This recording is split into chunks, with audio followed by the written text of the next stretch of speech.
表了人类创造性的天才杰作，能在一定时期内或世 Mostrare un 界某一 importante 文化区 interscambio di valori umani in un lungo arco temporale all'interno di un'area culturale del mondo. تطور الهندسة المعمارية والتقنية أو الفنون الأثرية أو تخطيط المدن أو Very التصميم. unique or at least exceptional testimony to a culture and tradition or to a civilization which is living or which has disappeared.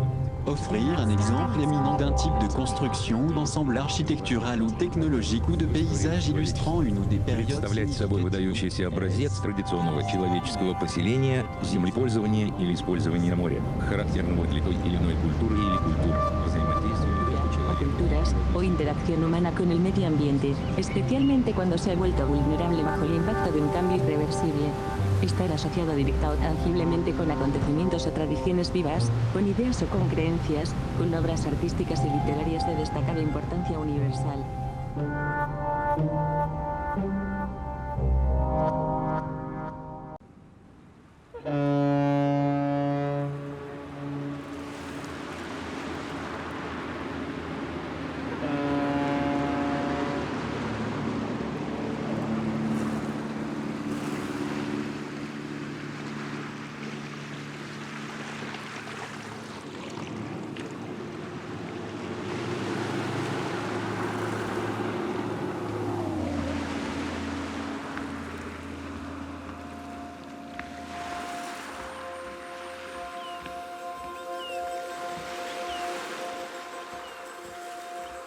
The American writer Hemingway said that only in winter can true Venice be seen. In the dusky winter light of the Adriatic, the traces left by the sea winds are clear. Roads that seem to rise and fall like the waves mark the presence of generations past in a city where time seems to have been stilled.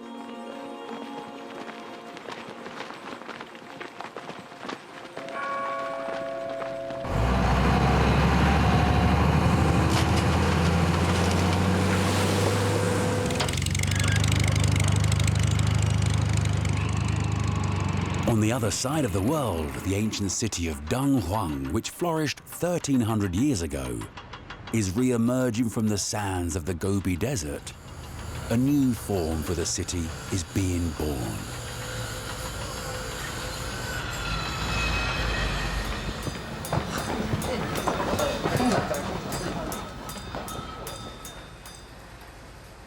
What sustained these two cities at their peak?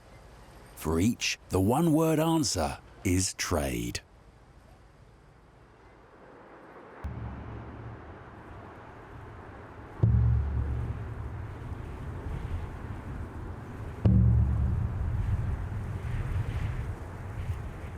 Across the Gobi Desert northwest of Dunhuang loom the remains of the Han Dynasty Great Wall, built 2,000 years ago.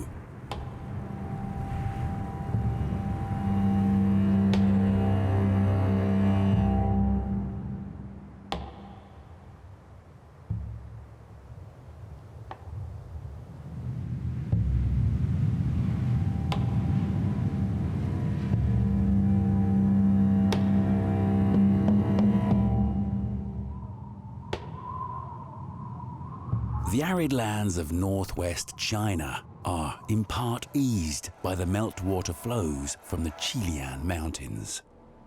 A combination of glacier meltwater and mountain rainfall flow northwards into a long but narrow fault basin, which supports a belt of oasis. This is the key gateway to the west, the Hexi corridor. From the late 2nd century, the Han Dynasty set up 4 prefectures along the Hexi corridor: Wuwei, Zhangye, Jiuquan, and Dunhuang. They bisected the barbarian kingdoms of the Xiongnu to the north and Qin to the south. Further west, beyond the Pamir Mountains, the whole of Central Asia lies before you. Dunhuang's strategic location at the westernmost end of the Hexi corridor guards the gateway to China's central plains. The territory once saw waves of nomadic peoples. The Qianyong, Wushuan, Raoji, and Xiongnu people. they bequeath her the ancient name of Dunhuang.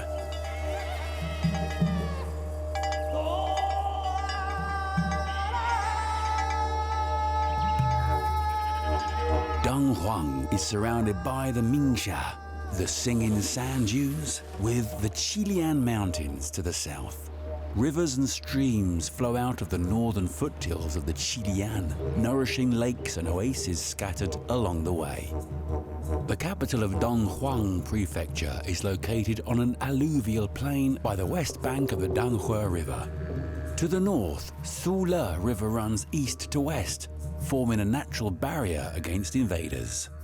In 111 BC, when the Dunhuang Prefecture was established, beacon towers were erected along the south bank of the Sule.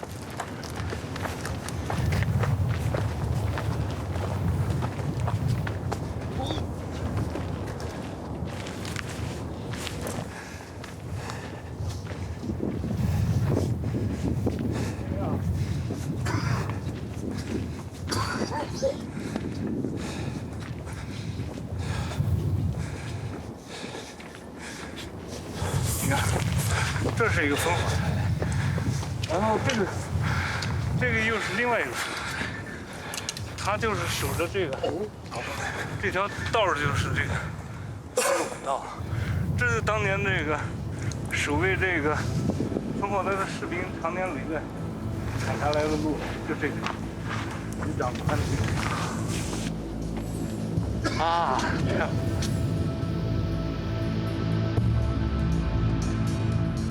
The beacon towers were a few thousand meters apart, but are all in view of each other and quickly pass on signals and intelligence, dependent on the situation. In the Han Dynasty, beacon towers were mostly square columns, wide at the bottom and narrowing at the top, at over 7 meters in height. More than 2,000 years ago, these beacon towers stood to guard against potential invasion.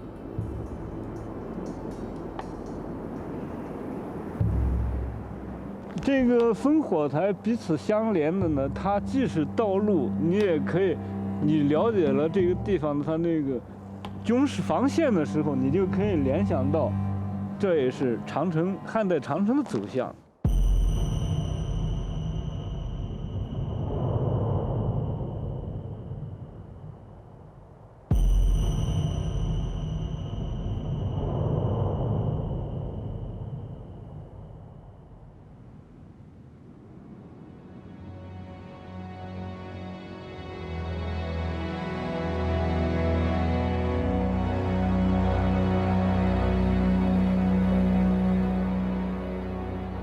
The Great Wall was built with adobe, sand and stone, together with reeds, salt cedars and other plant fibers to alternate and overlap layer by layer. Saline alkaline water from nearby marshes was used to glue together the mixture of feeble reeds and loose sand, making the combination surprisingly strong and solid. The Great Wall of the Han Dynasty extended about 300 kilometers in Dunhuang, westward from Jiuqian in the east to the boundless desert east of Lupnur.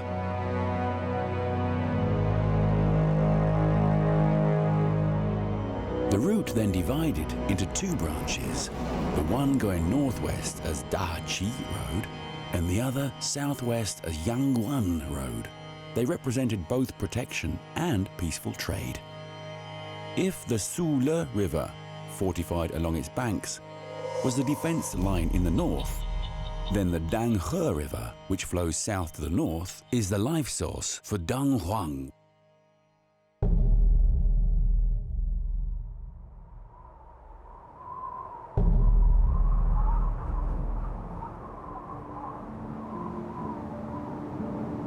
Glacier meltwaters from the western section of Qilian Mountains turn on the southern slope of Sulenan Mountains and the northern slope of the Danhuang Mountains into more than 370 streams.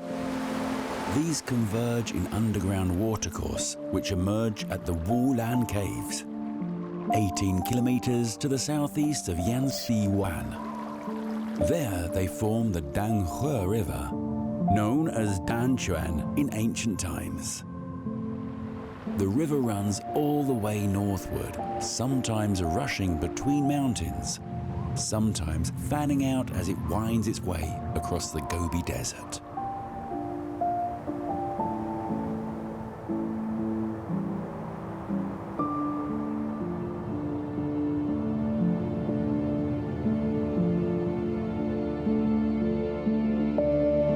The Mogao Dam was also built in 111 BC, about 12.5 kilometers southwest of Dunhuang city.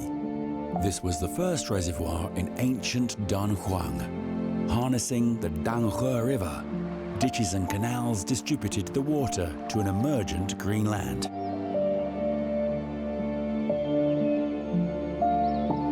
To protect this little paradise on Earth, a large defensive enclosure was erected along the edge of the oasis. This is the historic ancient fortress of Dunhuang. Such enclosures were meant to protect not only the city, but also the villages in the oasis and surrounding farms in the grasslands. The new prefectural capital at Dunhuang was protected to the north by the Great Wall and the desert, while to the south was the earthen embankment of the Great Reservoir. It became the natural hub for the area. The meaning of the site's old barbarian name, Dunhuang, has been lost in time, but from it sprang the Chinese name of Dunhuang, denoting great good fortune.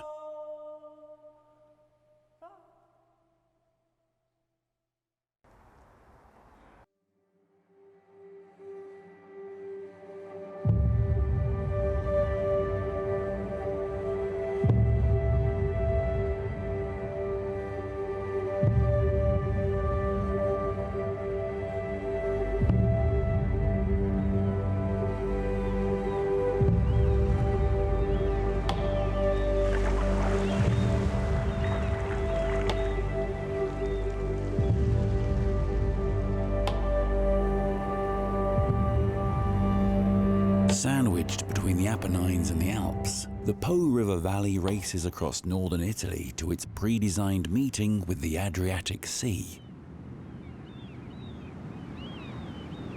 Sand settled where the river and the seawater met, counteracting each other to form a long and narrow complex of barrier islands. The area, surrounded by barrier islands and separated from the sea to form a lagoon. From the lagoon arose the pearl of the Mediterranean, Venice.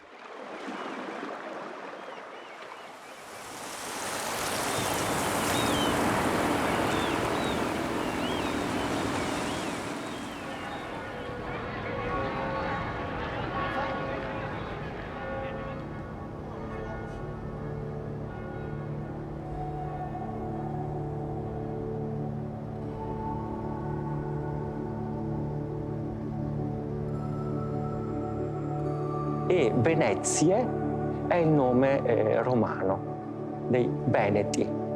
Venezie, cioè plurale, il che significa che c'erano molte isole, molti centri in cui vivevano persone, non c'era una città vera e propria.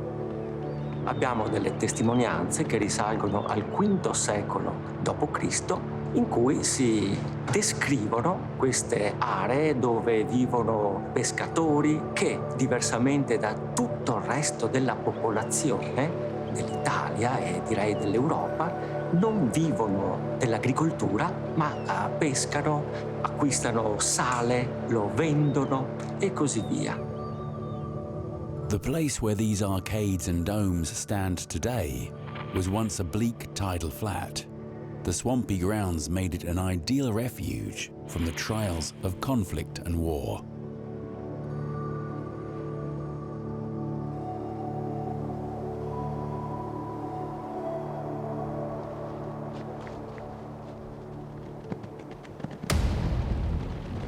In 133 BC, as Han and Xiongnu began a protracted war, some of the Xiongnu moved further west. This eventually gave rise to waves of migration across Asia and Europe in the 4th and 5th centuries AD. In Europe, Germanic tribes overwhelmed the imperial capital at Rome in 476 AD. Le invasioni barbariche e quindi il progressivo declino dell'impero romano hanno spinto alcune popolazioni a rifugiarsi in laguna e quindi hanno cercato un'area protetta dalle continue guerre, arrivavano in un'area a cui non interessava nessuno. The influx of mainland refugees to the lagoon began in the early 5th century and peaked at the end of the 6th century. The Lombards, swooping from the west to east through the cities and towns of the Adriatic coast, deprived the refugees of their shelter in the marshy areas nearest land, driving them deeper into the lagoon. Those from the north settled in Torcello and Burano, while those from the west took to the barrier islands nearer to the open sea. Queste isole che rappresentano un rifugio inizialmente temporaneo e poi sempre più permanente per questi rifugiati. Torcello was the original landing site for early migrants. Its cathedral of Santa Maria Assunta, built in 639 AD, is also the oldest church in Venice. In front of the church sits a stone throne called Attila's throne, after the legendary Hun King. It's a reminder of those early terrors of war and Venetian struggle for survival. In 809 AD, the Franks invaded from sea and after a year of conflict were driven away.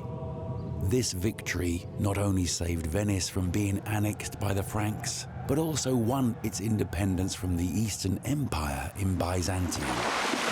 Facing threat from sea, the Venetians decided to concentrate their settlements on islands in the center of the lagoon.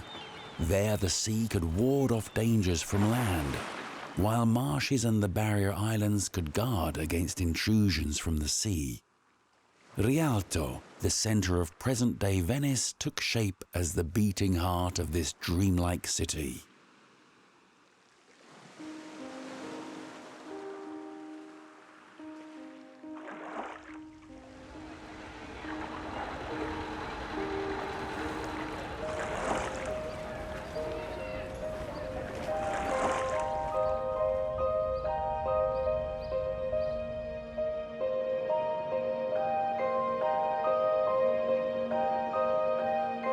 Ufficialmente Venezia nasce nell'810 d.C.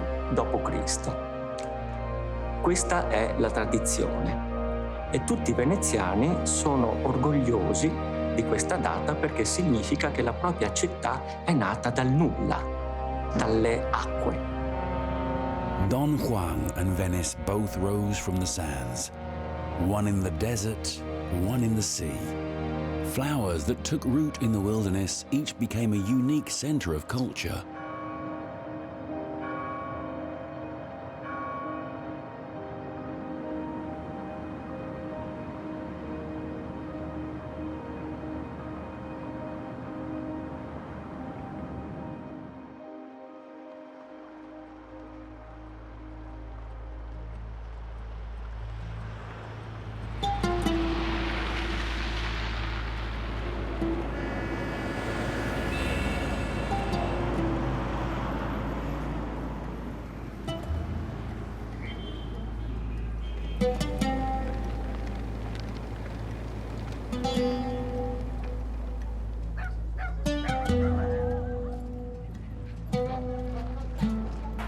In the summer of 2017, planned residential quarters along the west bank of Dunhuang River were successfully relocated in accordance with the city's planning. Not far away are the remains of a mound about 16 meters high, which marks the northwest corner of the ancient city.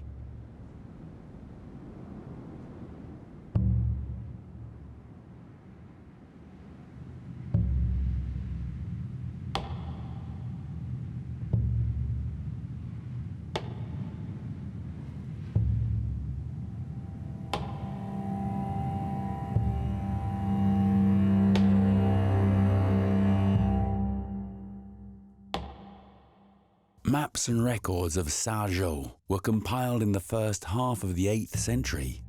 It only had 5 fragments intact when recovered from a cave library. The maps were lost, but the text describing the rivers, canals, forts, and various landmark structures in the ancient Dunhuang of the Tang dynasty. From these records, we can travel back in time to piece together what the city looked like in its prime.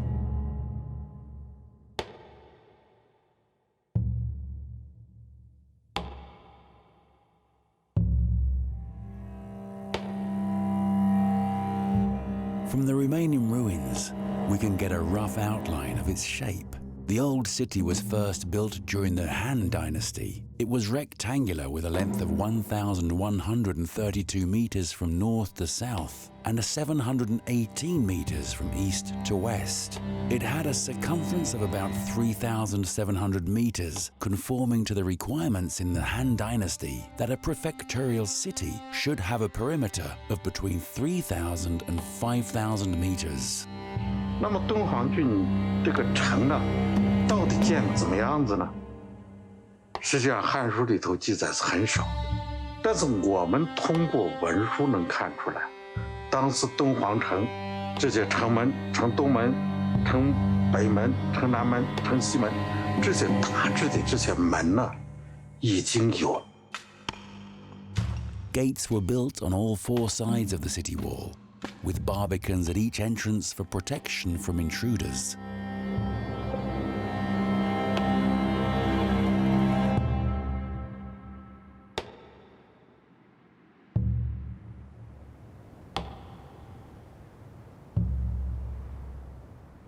The city wall is encircled by a moat 14 meters wide and 3 meters deep.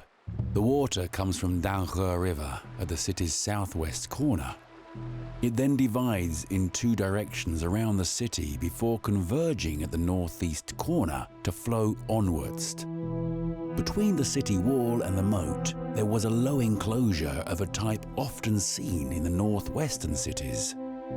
Dunhuang was further divided into an inner city and outer city to increase its value as a stronghold.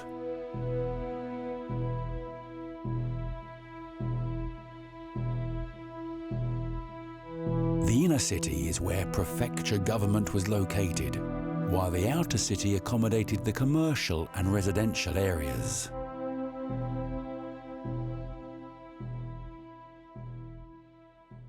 因为在古代它防御体系啊，它分几块，一个就是罗城，它是一个防御体系。第二个呢，防御体系呢就主要是子城，子城因为政府办事机构在这块，如果这个城一旦被突破，基本上这政府就没了。所以子城呢，它是城中心部分，防御的核心部分。然后呢，罗城里头呢，就是各个里巷所在位置，它是按照城的城四门，把整个街道呢，其实啊，把城就划分为4块了，然后根据这4块呢，画了很多巷，就像咱们今天呢，街道办事处呢一样的，就是一个一个街道样式，就按照这个进行了方块性的一些统治，就是居民呢管理起来比较方便。你要完全把它恢复起来，还是就是不能完全定位，但是我们起码是知道敦煌城里头有多少巷，有哪些主要街道，这些都有，而且这些巷的名称，我们在敦煌文书也能看出来。Some of these manuscripts are title deeds and receipts concerning land and property sales.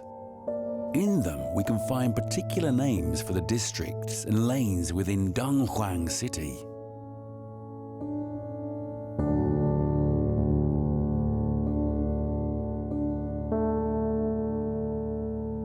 那么罗城之外呢，它还有城4园，就城北园，城东园、城南园、城西园。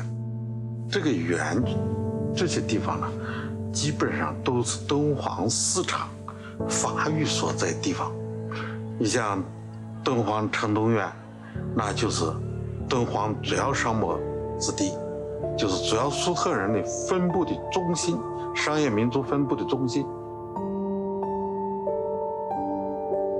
而且在当时呢，敦煌的人有个习惯，就是他在城外有自己的庄子，他家在城里头的，他的就是庄子呢是在城外头的，就是他土地呢是在城外头的，他居住的地方跟他真正的劳动生产的地方，它是分割着。Looking out from the gardens, artificial canals led to cultivated oases. Around the outer city, there were temples for various gods, including Prefecture Altar of land and grain and the god of the land in the south, County Altar of land and grain in the west, god of wind in the northeast, god of rain in the east, temple of kings, as well as the Zoroastrian temple for the Zodians in the east. The temples worked together to protect and bless the land. For centuries after the city was established, a more detached and independently spiritual place was erected to the southeast, where people worshipped, prayed and placed their hopes for the afterlife.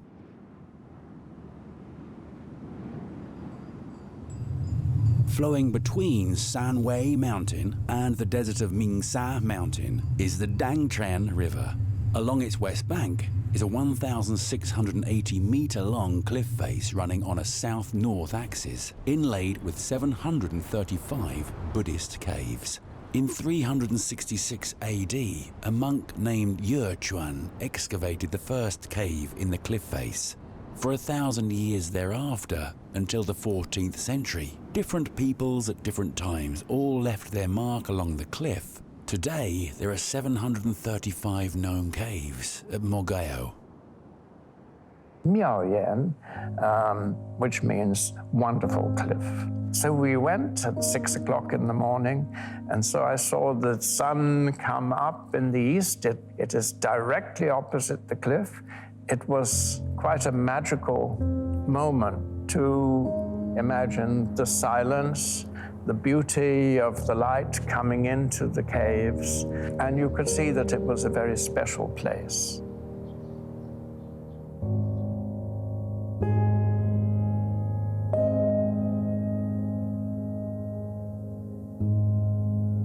These caves, with their varying shapes and structures, are time capsules which have preserved 45,000 square meters of murals and 2,415 painted sculptures. They reflect the ups and downs of life in the region over more than 1,000 years. The murals depict the lifestyles, beliefs, environment, homes, and conurbations of their times. They tell stories of birth and death and record individual appearance. Within the caves, ancient Dunhuang lives on as colorful as it once was. Outside, the city has undergone reincarnations. In the 16th century, the Ming dynasty ordered the closure of the Tianyuguan Pass. Dunhuang, located inside the pass, was deserted and the population relocated east.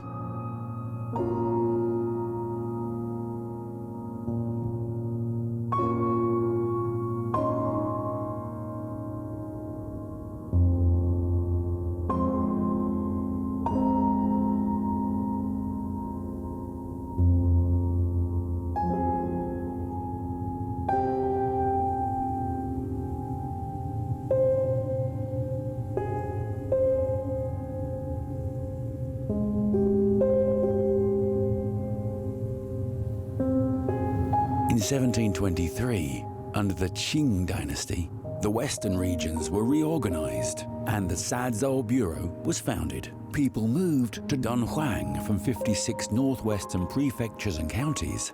2 years later, the section of the city on the west bank of the Danhe River that had been built during the Han and Tang dynasties were destroyed by floods. A new city to accommodate the bureau was built along the east bank of the river.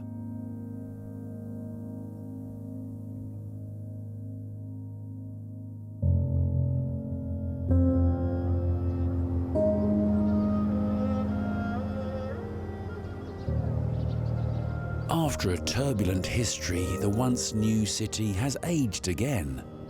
However, life goes on, and yet another new form has taken shape by the desert oasis. Today's Dunhuang city covers 15.5 square kilometers on both sides of the Dunhuang River, encompassing both the West Bank's Han and Tang cities and the East Bank portion built by the Qing.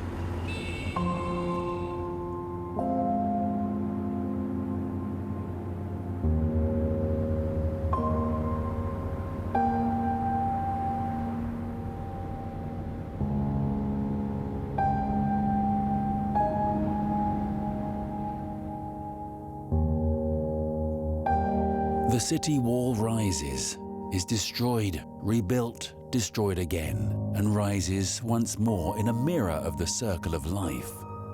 Outside the city, the Mogao Grottoes hold our imagination like an immortal soul.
The sea rises and falls while the stone stands true and steady. Stones were carved into branches and leaves, vines, columns and arcades. With the accumulation of wealth, they were brought here from across the ocean. In the early 15th century, the city's wooden structures were gradually demolished and replaced, transforming Venice into a city of stone atop the sea. The sea is its mirror. The bustling above water seems to be a plain and pale illusion, while under the water, hidden in silent darkness, is her truer self.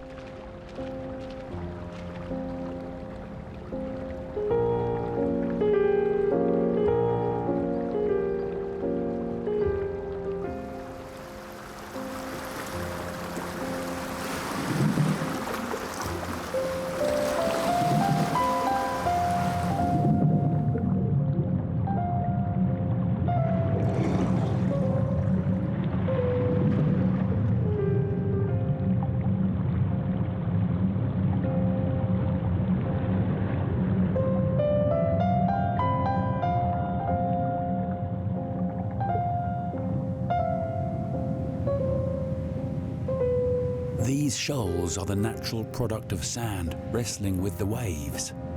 Between the sandbars are intricate natural channels. The land area grows and shrinks, fluctuating with the tides. Venezia è nata, praticamente questa è l'acqua, questo è il fondale, ogni tanto emergeva in certe ore e spariva in certe altre perché c'era l'alta marea.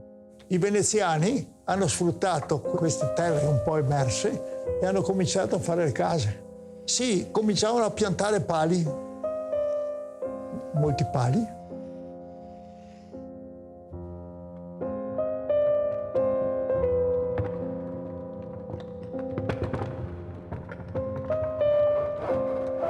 Innumerable oak trees were chopped down and brought to the lagoon from the forests of northern Italy. One end was sharpened like a nail and then driven deep into the bog one after another. Wood piles must be driven into the layer of caranto, a hard clay usually found about 10 meters below the surface. Venetians call caranto the cornerstone of life. 2 layers of wooden boards were laid across the piles, and then the foundations of the structure were built with stone from the Istrian Peninsula. This stone is highly resistant to salt, moisture, and sea erosion. It was also widely used to build external walls, doors, windows, and ornamental sculptures. Venice, in all its beauty, rests upon these hidden wooden piles. There are about 12,000 under the Rialto Bridge. The Basilica of Santa Maria della Salute stands on around 1 million piles. The number of wooden piles under the city easily exceeds 10 million. They are like an upside-down forest, holding this city of stone up above the sea. Across the waters, small isolates are scattered, propped up on their own wooden piles like tiny scales on the back of a bigger fish.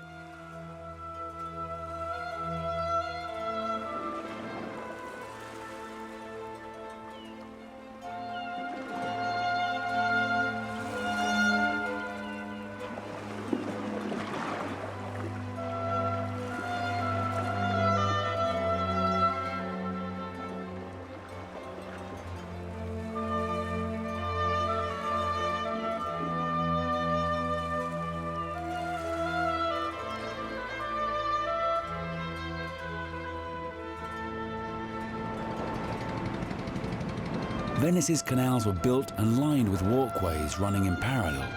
To separate this artificial land from the sea, they're reinforced with fences and dike walls.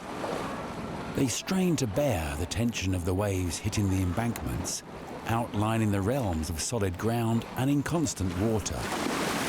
Each has a similar structure within, built around a parish and its church. The church would be fronted by a public square, many of which would have a well to store fresh water brought by boats from the mainland.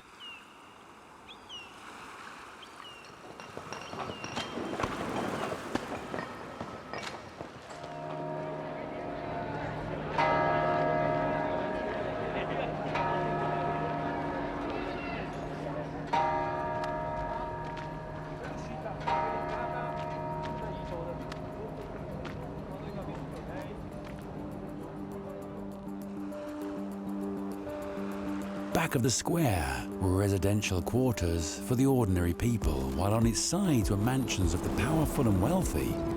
Almost every square had an opening to the water, where people can embark on a boat to enter the canal system. Here the causeways join and become a part of the square.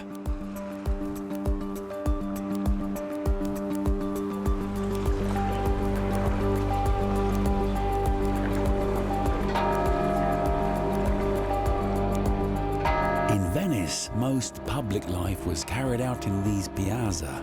Business transactions, gatherings after mass, and meetings and greetings beside the well are the currency of life. The square is still the center of life for most Venetians, but today fresh water is piped directly from the mainland, displacing the wells of their original function.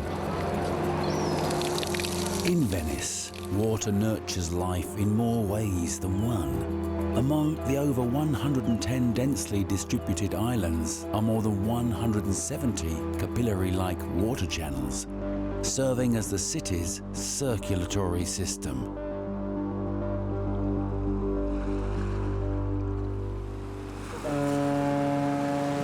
There are 2 tides a day. Salt water rushes into the lagoon during high tide and retreats back to the sea at low tide, carrying away the debris.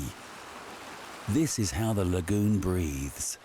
The slow flow of the river are more prone to spoilage than seawater, so the tide is also responsible for regulating the lagoon's sea to freshwater balance. Waters not reached by the tides have poor circulation, stagnating and easily giving rise to plague and disease.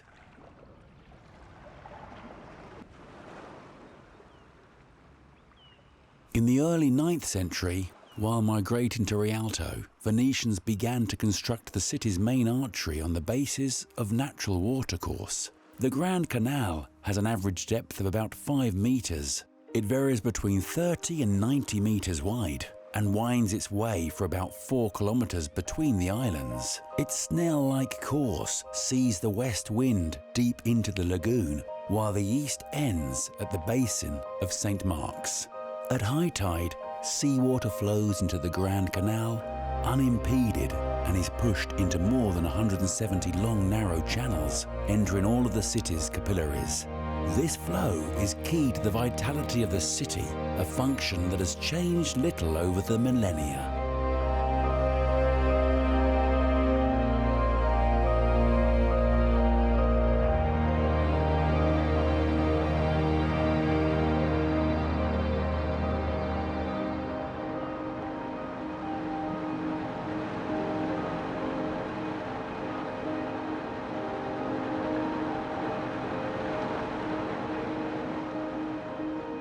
E c'è un po' di brezza, il canale grande si muove.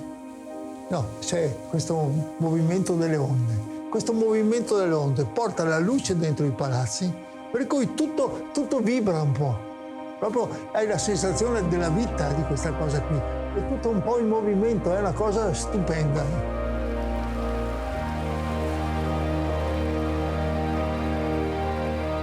Once goods from all over the world entered the city through the Grand Canal.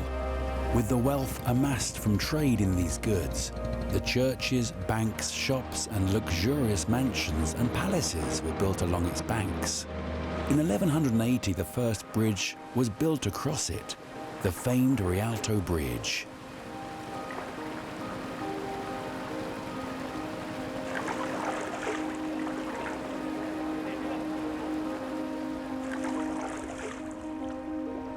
Since then, over 400 bridges have been built to connect the more than 100 islands of varying sizes. Dozens of once isolated parishes were unified into 6 administrative districts.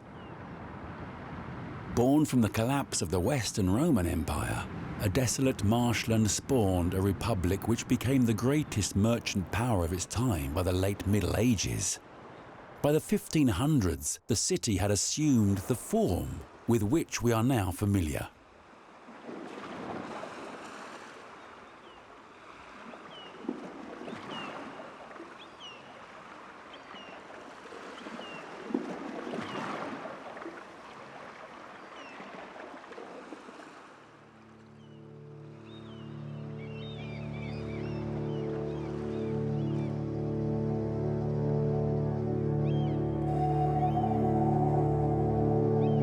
Jacopo de Barbari created bird's eye view of Venice in the 16th century, recording how the city looked back then, a big fish. On the back of the fish, the skyline in the distance are the Alps, the highest mountain range in Europe.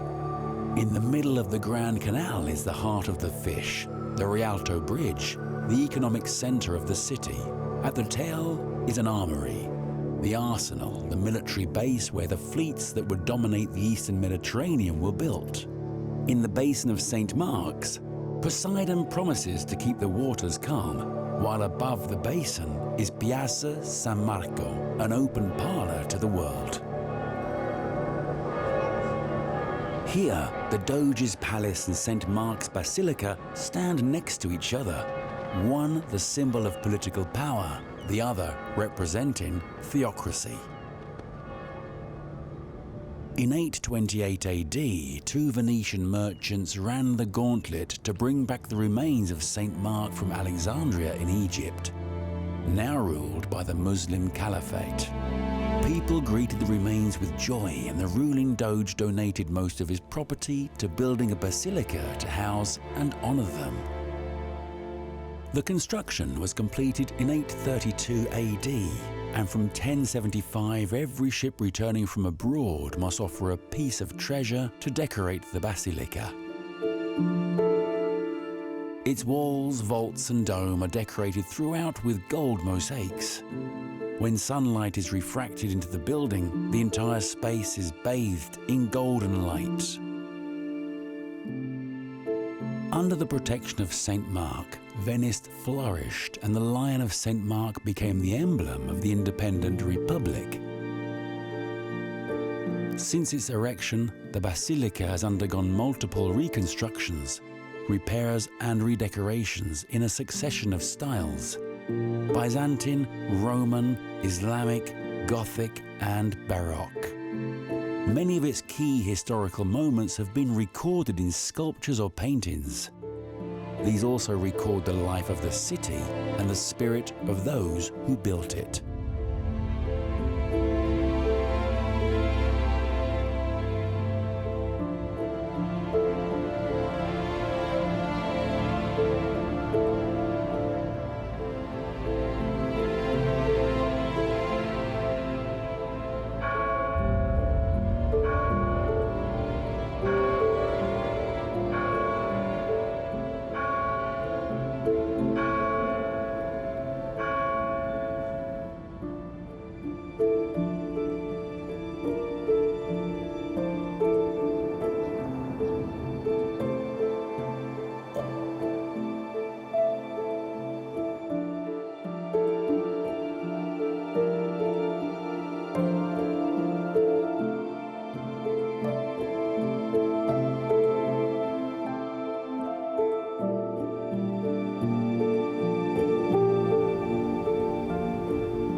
How did they achieve this? In the middle of the desert, on an island in a lagoon.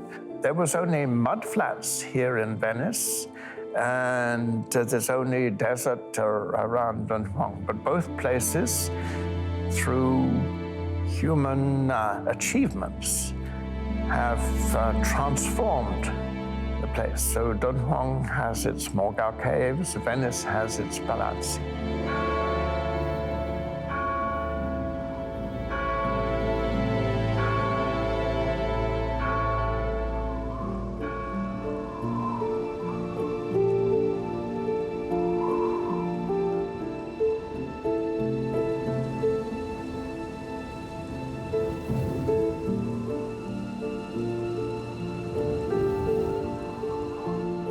These man-made giants, Dunhuang and Venice, both built in the face of nature, are beyond individual perspectives and any imagination of human creativity. The two cities have long become their own unique markers in the river of time,